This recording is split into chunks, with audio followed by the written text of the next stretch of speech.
La nostra è un'azienda italiana, è una software house che è nata nel 2003, siamo locati in Biella, in Piemonte, ci occupiamo fondamentalmente da una decina d'anni a questa parte di un progetto specifico per le farmaceutiche, per le aziende farmaceutiche e per le aziende di servizi che per le farmaceutiche fanno fondamentalmente attività di farmacovigilanza.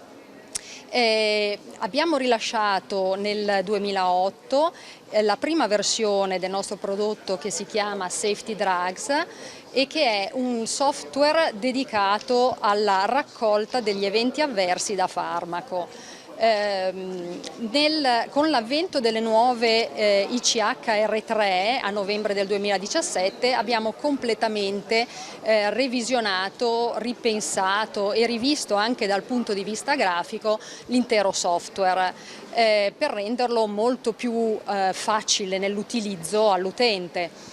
Infatti l'utente viene supportato e guidato durante l'intero processo del caso attraverso tutti i vari stati di workflow e comunque attraverso tutte le sezioni che comportano il processo stesso del caso.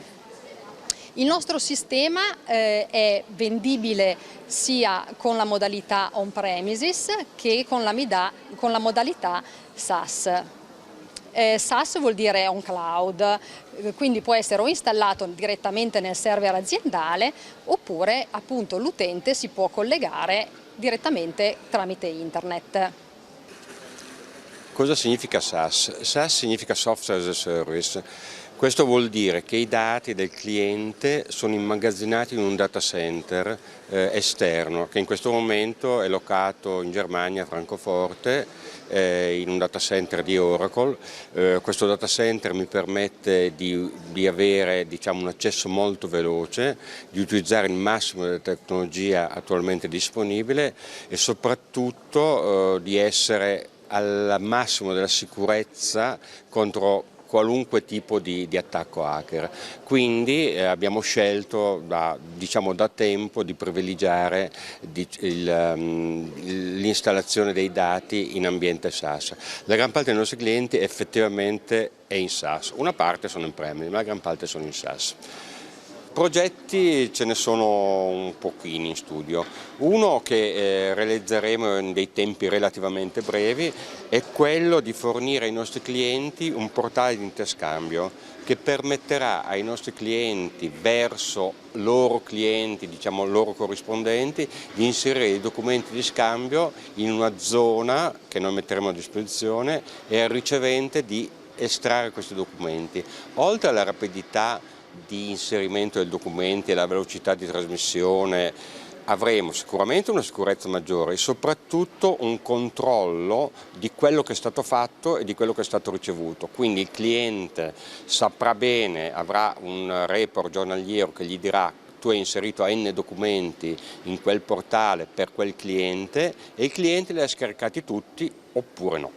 Quindi questa è la prima cosa che vorremmo fare. Un'altra cosa che vorremmo fare, però questa qui è un pochino più diciamo in fase di studio, è la creazione di un portale a disposizione, diciamo, di tutti, della farmaceutica, che potrà mettere a disposizione dei suoi informatori medico-scientifici, dei suoi dipendenti, anche del final user, di un portale nel quale uno potrà inserire i dati di un caso di cui è venuto a conoscenza. Questo caso potrà essere completo, incompleto, a quel punto lì verrà analizzato dai consulenti interni, dalle persone interne alla farmacovigilanza e verrà inserito o non inserito nella base dati di farmacovigilanza. In ogni caso verranno presi in considerazione tutti gli eventi inseriti, sia quelli che avranno un futuro e saranno inseriti e quelli che non saranno inseriti con il motivo per il quale non sono inseriti. Per esempio potrebbe essere perché sono dei dati così incompleti o non credibili che, diciamo, il personale ha ritenuto opportuno non inserire. Un'altra cosa che è una novità, si fa per dire, nel senso che è già attiva, è il PRT-Gen. Il PRT-Gen è un programma che permette anche al final user di crearsi dei suoi report partendo dalla base dati, quindi crea dei suoi report, li stampa ed eventualmente li trasforma in formato Excel.